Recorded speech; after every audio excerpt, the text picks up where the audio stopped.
going to conclude the Sermon on the Mount. My daughter asked me yesterday, she said, "Dad, are you speaking?" I said, "Yes." She said, "What are you preaching on?"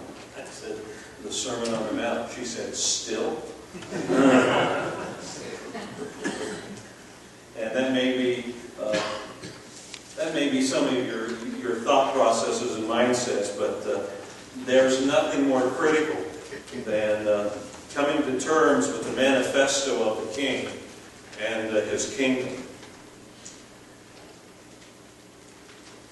I don't know how many of you know the world of hymns very well, but there is a gentleman who wrote a hymn entitled, "In Christ There Is No East or West." He wrote it under the name of John Oxenham. His real name was William Arthur Dunkerley. He was a British pastor. Not only did he write hymns, but he also wrote poetry. And I want to begin this morning tying together both what we've looked at in the Sermon on the Mount, what you saw in the video, what's written in the folder, and what we're going to look at in the next few weeks. I want to tie it all together with John Oxenham's poem entitled "The Ways." It simply says this: "To every man there openeth a way, and ways, and a way. And the high soul climbs the highway, and the low soul gropes the low. And in between, on the misty flats, the rest drift to and fro. But to every man there openeth a highway and a low, and every man decideth the way his soul shall go." I like that poem because it speaks to every man. It speaks to all of us. It speaks to every human being we know. It speaks to people halfway around the globe that we may never know by name, but it speaks to the reality of the life they live. It speaks to the reality of the life you and I live. I recall, as if you read the liner notes in the folder this morning, I recall almost 30 years ago taking my bride to Colorado. I'd never been much west of the Missouri River. 30 years ago. My scope was fairly limited.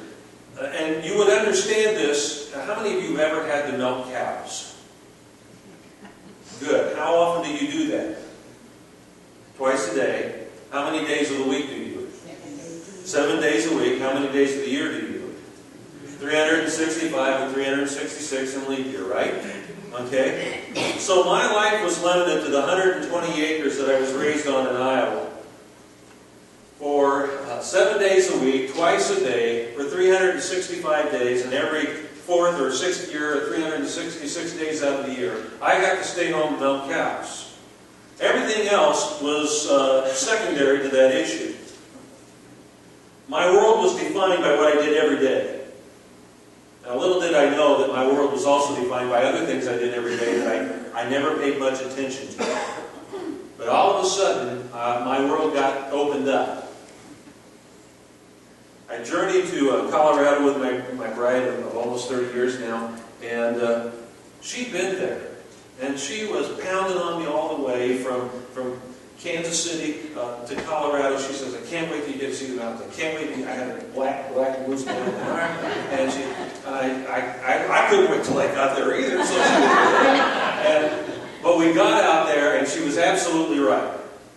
The word awesome is overused, but for the first time seeing the Rocky Mountains, the word awesome would come into play. And so we spent a week out there driving around, and we kind of made a couple of places our hub of movement. And one day we went down to the Royal Gorge, and a beautiful, beautiful place. You would never imagine it's there until you drive up to it. And then she talked me into walking across that bridge. You know, and I have a fear of heights. And you know, if I had built a bridge, I would have made it solid. I would not have put gaps in that bridge so that you could see the 500-600 feet straight down. I wouldn't let cars drive across a bridge that pedestrians are using because the bridge moves. It's called a suspension bridge for a reason. Obviously, if it were a static bridge and it didn't move, it would break in pieces and go boom, right into the bottom of the Royal Gorge. We even took the tram down there, walked around for a little bit, saw a wonderful train go alongside the tracks down in the bottom of the Royal Gorge. And then we decided the time was coming to an end there, and we had to get back. It was getting towards the end of the day, and I had this brilliant idea. Let's take a different way back. I mean, we get to see interstate all the time. Let's go back. And we looked at the map, and we picked out what we thought was a fairly safe road. And for the first 10 miles, it was the safest road there was in Colorado. And then the asphalt and the gravel began, and the nightmare began. And you can read through the rest of the account there in the folder. Long story short is, by the time we got home, it was dark. We were almost out of gas, and we were in a place completely different than where we wanted to be. Now, if that doesn't describe your life and my life, I don't know what does. In our thinking, sometimes we have a great ability to plan out what we think should happen, and then we try constantly to make those recalculations. A friend of mine has a little Garmin GPS thing in his car.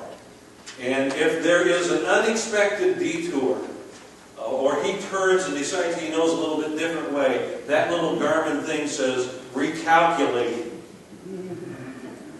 Now let me tell you what your mind and heart does every day of your life. In the next 15 minutes, your mind and heart will go recalculating. You're probably thinking about recalculating what's going to happen tomorrow and Tuesday and Wednesday and next month and next week and next year. I don't know of anybody on planet Earth who's drawing breath at this very moment who won't face the same issues. There is a way and ways and a way that opens up to every one of us. And long story short, with the Sermon on the Mount is that everything Jesus has talked about to this point describes a way. And what he's going to do is he's going to drive the nail into the board, and then he's going to go around on the backside of it and he's going to clinch it. Clinching the nail simply was something I learned to do at a very early age because we lived on a farm and we had to use boards and hammers and nails to confine animals. Keep them off of the highways and the byways. Keep them out of the fields we didn't want them in, eating the crops we didn't want them to eat. And my dad taught me early on, if you're going to build a board fence, drive a nail long enough through it so that you can go around on the other side of it and clinch it, hold it in place. And Jesus issues a clincher that we're going to look at this morning. He's going to tie down the loose ends and call on you and me and all of humanity to make a choice. Now he defines the parameters of the choice very, very clearly. And that poem simply says it all. And here we go. The title of this morning's sermon is simply two. Because from this point on, Jesus offers two things.